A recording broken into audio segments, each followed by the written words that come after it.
Okay. आज जो ये हमारा सब्जेक्ट है उस पर आने के पहले मैं आप सभी लोगों का अभिनंदन करता हूं, सभी को अपनी शुभकामनाएं देता हूं, जितने भी पार्टिसिपेंट्स हैं, ऑर्गेनाइजर्स हैं। तो आज जो ये विषय है प्लैनेट्स और सेक्रेट प्लैनेट्स, तो जैसा हमने सन और मून की चर्चा करते समय कहा था कि जो प्लैनेट्स हैं जिसको हम ग्रह कहते हैं, इनकी उत्पत्ति सन के साथ ही हुई है। हालांकि साइंस मानता है कि सन पहले आया और प्लैनेट्स बाद में उससे निकले, लेकिन जो जो ऑकल्ट साइंस है, सीक्रेट डॉक्ट्रिन है, वो कहती है सन और प्लैनेट दोनों को यूट्रीन ब्रदर्स हैं, जैसे एक ही कोख, माँ की कोख के बच्चे हैं। And planets are just younger brother of sun. Sun थोड़ा सा पहले से अलग हुए, उस कॉस्मिक मटीरियल से पहले सॉलिडिफाई होना शुरू हुए और बाद में ये लोग आए। सन जो है, जो इस सिस्टम में, सोलर सिस्टम, अगर ये देखें, थोड़ी सी स्क्रीन आ रही है मेरी आपके सामने, ये हाँ, तो देखें सन के चारों तरफ जो प्लैनेट हैं, वो सन सोलर सिस्टम का हार्ट है, और जो विजिबल सन है, और इसके पीछे जो ब्रेन है जिसको हम लोग इंडिविजुअल सन कहते हैं, और उससे जो सेंसेशन होते हैं, जो लाइफ करंट्स होती हैं, वो चारों तरफ फैलती हैं। जैसे हमारे हार्ट से प्राण शक्ति और ये ब्लड चारों सारे वेन्स और धमनियों में जाता है, इसी तरह यहाँ भी जाता है कमेंट्री।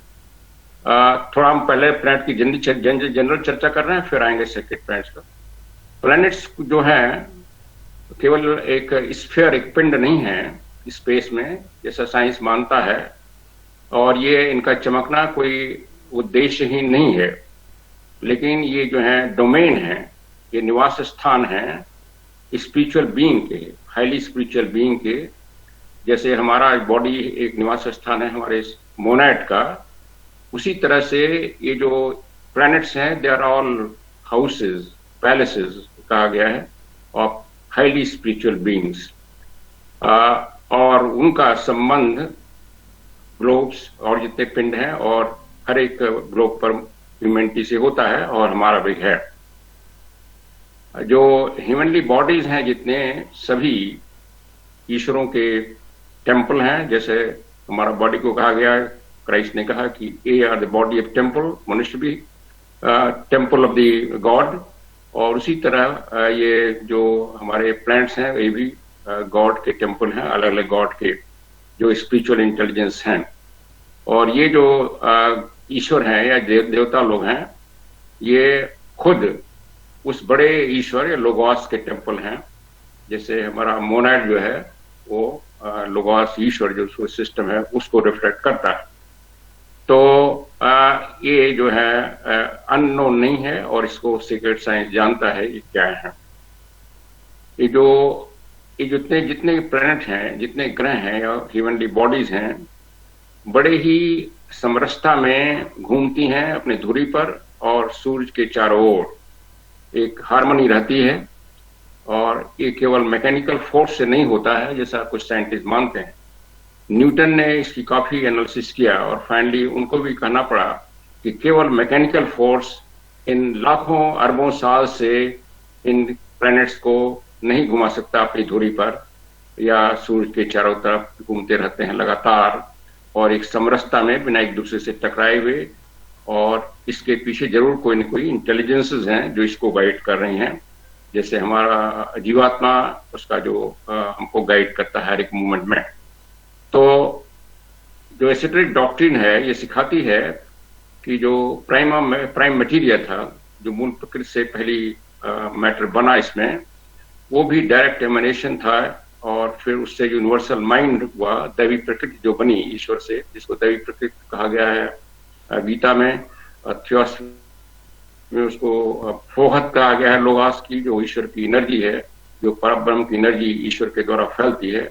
उससे सभी जो प्लैनेट हैं, सभी के न्यूक्लियस में वो है, और वही एनर्जी हमारे प्राण बन के हमारे शरीर में आती है, सभी प्राणियों के, और वही एनर्जी सारे प्लैनेट को घुमाती है, और वो लगातार चलती है।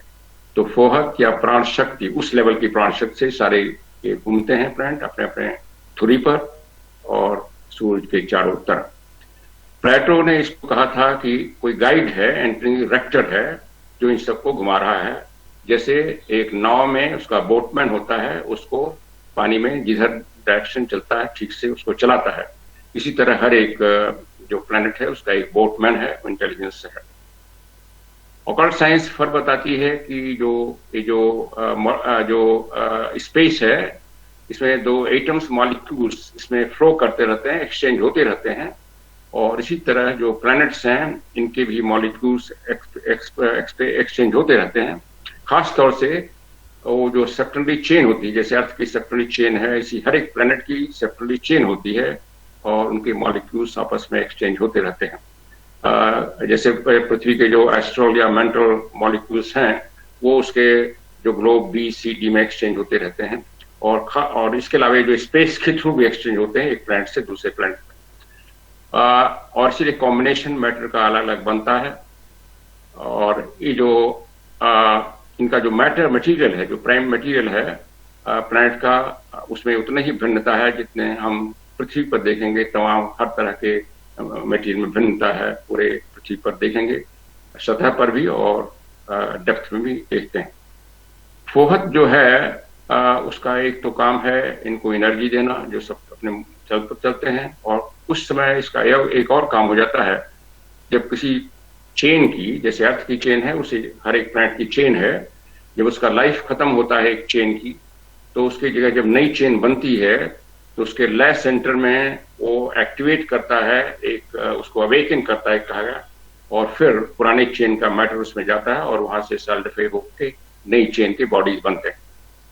ये थोड़ा सा जनरल प्लैनेट के बारे में चर्चा हुई। ये थोड़ा सा और अभी आएगा, लेकिन अभी हम थोड़ा सा 7 प्लैनेट्स की चर्चा करें जो मेन विषय है। तो ये जो हमने पिक्चर दिखाया है इस पे आपने देखा कि सन है, उसके चारों तरफ प्लैनेट्स हैं, ये साइंस के अनुसार है। और एक दूसरी स्लाइड है, इसको दिखाने से पहले हम आगे बढ़ें। ये जो स्लाइड है ये एक मॉडल है। सन को अगर 3 इंच माना जाए तो उसके चारों उसके जो सरकमफ्रेंस में बाहर जो दिखाए जा रहे हैं प्लैनेट्स, उनकी साइज की कंपैरिजन में क्या होगी, उनके डिस्टेंसेस क्या होंगे।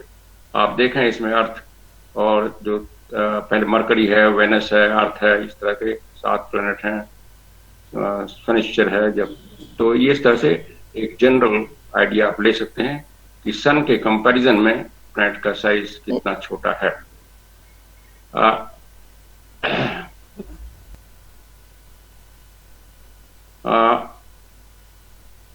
अब जो 7 प्लैनेट्स की बात करें हम, जो सोलर सिस्टम में हमें बताया गया है कि प्लैनेट जो 7 हैं वो सैक्रेड माने गए हैं, पवित्र माने गए, होली माने गए हैं।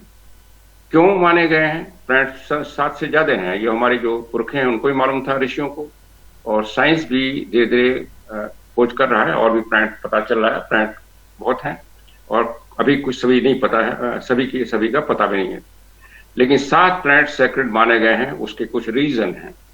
एक तो रीजन है कि जो प्लैनेट के जो स्पिरिट्स हैं वो अलग अलग लेवल के हैं इवोल्यूशन में। जैसे मनुष्य का जो मोनाड है अलग अलग लेवल का इवोल्यूशन है, कोई इसमें महात्मा है, अडेप्ट हो गया है, कोई अभी फर्स्ट दीक्षा में है, कोई सेकंड दीक्षा में है, कोई, और तमाम लोग कॉमन है जैसे हम लोग हैं, कुछ हमसे भी नीचे हैं। अलग अलग लेवल के स्पिरिट इवोल्यूशन हुआ है। कितने जन्म हमारे हो चुके हैं, किसी के 600 जन्म हो चुके हैं, किसी के 200, कोई अभी जन्म लिया है। तो इस तरह से स्पिरिट भी प्लैनेट्स की अलग अलग लेवल। जो हाईएस्ट स्पिरिट है जो 7 को गवर्न करते हैं, उनसे जो बात होती 7 ग्रहों की, इसके पृथ्वी के कंपैरिजन में, तब वो 7 ग्रह सैक्रेड माने जाते हैं, क्योंकि उनकी जो स्पिरिट है इन ग्रहों की, उनका इवोल्यूशन पृथ्वी के स्पिरिट से बहुत हाई लेवल पर। पृथ्वी के स्पिरिट का इवोल्यूशन अभी लोअर लेवल पर है। इनफैक्ट किसी लिटरेचर में मैंने देखा था कि पृथ्वी की जो स्पिरिट है उसका लेवल इवन अब अडेप्ट के लेवल से, हमारे मनुष्य के लेवल से भी नीचे है। वो शायद अभी मनुष्य के लेवल के अडेप्ट में नहीं आ पाया। और बाकी जो 7 ग्रह जिनको माना जाता है 7 सैक्रेड, वो अडेप्ट के लेवल से हाईएस्ट लेवल पर हैं, और इसीलिए उनको 7 सैक्रेड ग्रह कहा गया है, 7 सैक्रेड प्लैनेट्स कहा गया है। और भी रीजन है उसमें। और इसका मतलब ये नहीं कि हमारे जो एंशिएंट्स थे वो नहीं जानते थे, सभी जानते थे कि ग्रह उससे ज्यादा हैं। लेकिन ये जो 7 हैं जो अर्थ चेन को गाइड करते हैं, जिनको अर्थ चेन से जिनकी एनर्जी मिलती है, वो कैसे मिलती है वो आगे देखेंगे। और वो उसमें जो स्पिरिट है वो हाईएस्ट इवोल्यूशन की है, इसलिए 7 को माना गया, लिमिट किया गया है 7 में। और ये 7 जो है वो एक तरह से ईश्वर के बाद दूसरे नंबर पे एक तरह से लोगाए, वो भी छोटे ईश्वर समझ लीजिए, और वो भी देवता हैं। जैसे सब ये सभी माना गया है हमारे हिंदू फिलॉसफी में, ग्रीक फिलॉसफी में, कि सोलर सिस्टम का जो इंचार्ज है वो लोगोस है, हम ईश्वर कहते हैं। वर्ड कहा गया है क्रिश्चियन में, वर्ड में फ्लश कहा गया है, और ये भी कहा गया है कि उसके चारों, उसके 7 सहायक हैं। बाइबल में कहा जाता है there 7 ministers before his throne, हमारे कहा गया 7 प्रजापति हैं, सप्तर्षि हैं। इसलिए ये जो सप्तर्षि हैं, 7 प्रजापति हैं या 7 मिनिस्टर्स हैं, ये 7 ग्रहों के स्पिरिट हैं। और इन्हीं का एग्रीगेशन जो ईश्वर है, लोगोस है, वो कंपाउंड है सोलर सिस्टम का। जो ध्यानी, इनको ध्यानी चौहान भी कहा गया थियोसॉफिक भाषा में, और ये बुद्धिक लैंग्वेज में ये 7 ध्यानी चौहान है। और ये ध्यानी चौहान में जब ग्रहों की स्पिरिट की बात की जा रही है, नॉट द ग्रहों की फिजिकल बॉडी की, जो परब्रह्म का जो आत्मन है, उसका जो स्पिरिट बना लोगोस, और लोगोस ईश्वर जो है वो सभी जितने जीव हैं इस सिस्टम में, सभी के चेतना का एग्रीगेशन है, वो कंपाउंड है। और जितने मोनेड हैं, आपके सब मोनेड और ध्यानी चौहान के मोनेड सभी के कंपाउंड हैं।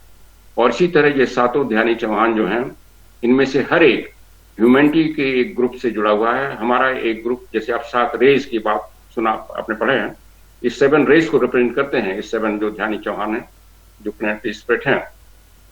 और ह्यूमैनिटी 7 मेन ग्रुप में बटी हुई है। इवन हमारे जो एडप्ट्स हैं वो भी 7 ग्रुप में बटे हुए हैं। तो एक ग्रुप के जो सोल्स होते हैं, एक स्पिरिट से जुड़े होते हैं, एक ध्यानी चौहान एक प्लैनेट से जुड़े होते हैं, और उस प्लैनेट का जो स्पिरिट है वो इन पूरे ह्यूमैनिटी, पूरे जीवों का जो स्पिरिट है, जो मोनाड है, उसका एक समुच्चय होता है, उसमें रिफ्लेक्ट करता है। उनको प्रजापति या ऋषि कहा गया है, क्रिश्चियन में 7 मिनिस्टर कहा गया है, इजिप्शियन चार्डियन लैंग्वेज में को 7 सफिरात कहा गया है।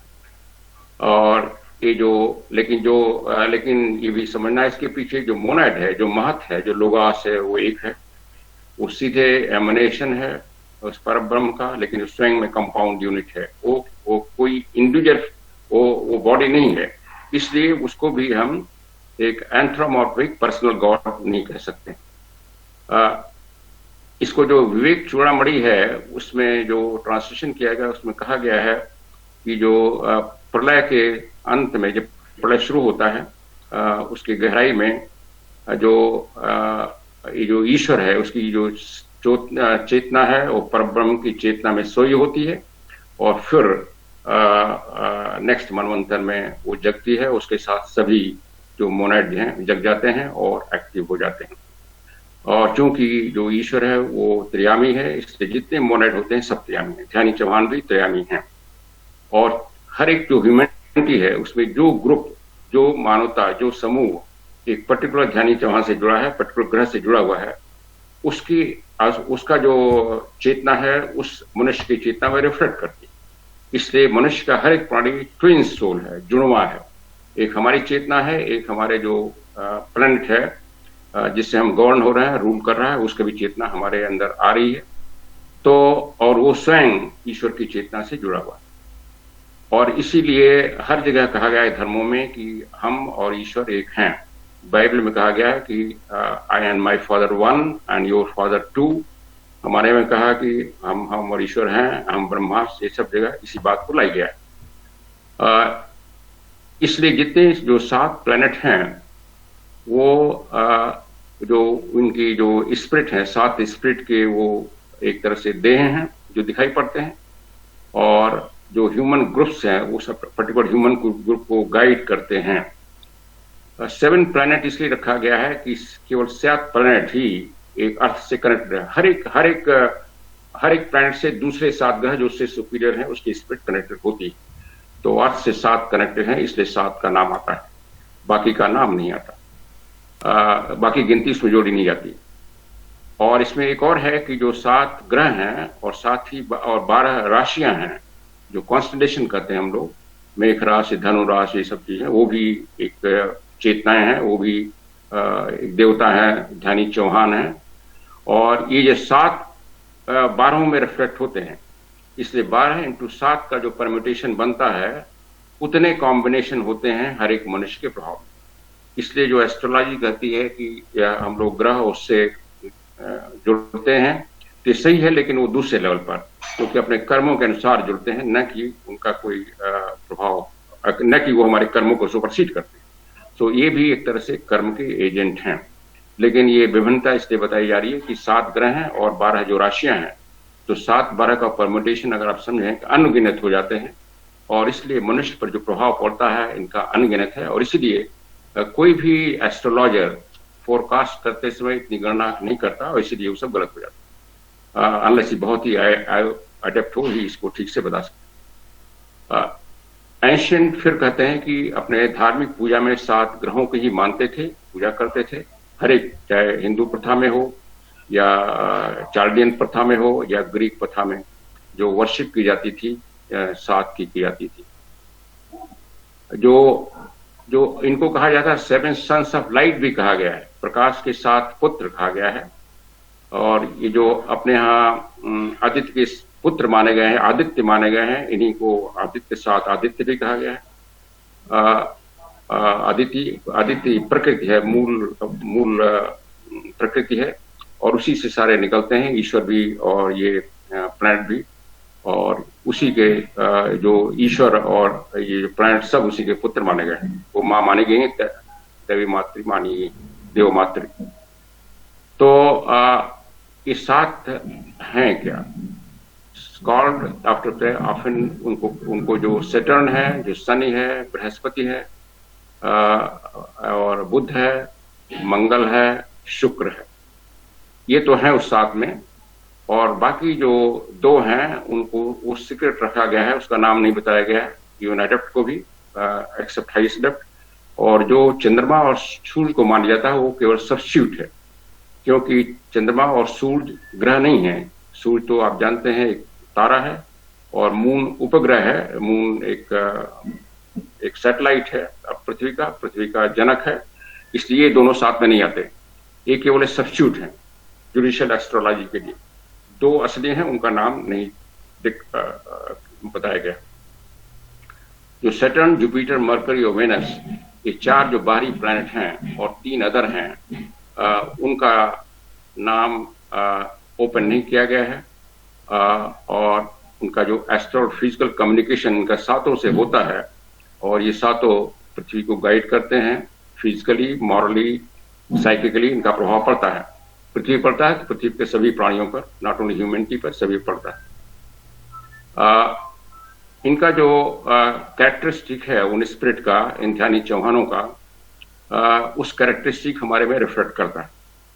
ये जो ग्रह हैं, ये जो एस्ट्रोथ्योलॉजिकल डिवीजन है, उसमें जैसे हमने बताया कि 7 माने गए हैं, लेकिन उसमें केवल 2 का नाम नहीं आता है, और सूर्य और चंद्रमा केवल सब्स्टिट्यूट हैं। पहले ये जो 7वां जो 2 ग्रह हैं, ये सूर्य के बताया गया है कि इसमें लिटरेचर में ये सूर्य और चंद्रमा के पीछे छिपे रहते हैं, दिखाई नहीं पड़ते, और इनका प्रभाव जब आता है तो बाकी ग्रहों से मैच नहीं करता है, इसलिए इनको 2 ग्रह से मान लिया गया है प्रभाव के लिए। उनका नाम सूर्य और चंद्रमा दे दिया गया। बट सूर्य चंद्रमा तो उनका रोल दूसरा है। सूर्य तो पूरे सिस्टम के एक तरह से फादर हैं, चंद्रमा को मदर कहा गया है, तो उनका रोल दूसरा है। 7 जो प्लैनेट्स हैं वो हमारे ग्लोब से इंटीमेट उनका कनेक्शन है, जैसे सूर्य का पूरे सिस्टम से कनेक्शन है। प्लैनेट्स पूरे ग्रहों का नंबर बहुत ज्यादा है, वो उसमें 9 भी हो सकता है, 90 भी हो सकता है, जैसे 9 अभी मालूम है। लेकिन जो जैसे बताया गया जो रिलेशन है पृथ्वी का, वो 7 से संबंधित है। बाकी जो है उनका दूसरे ग्रह चयन से संबंध है। जो 7 सेक्रेड प्लैनेट हैं, उनका जो रूल है ये बताता है कि वो सब में बिछता था। लेमुरिया लोग भी मानते थे, पाइथागोरस भी मानते थे, और उनको 7 टेरेस्ट्रियल और ह्यूमन के पावर माना गया है, 7 ग्रेट फोर्स माना गया है यूनिवर्सिटी का, जिससे सारा इवोल्यूशन पूरे इसमें उस उपग्रह पर चलता है, जिसके साथ ये कनेक्टेड होते हैं।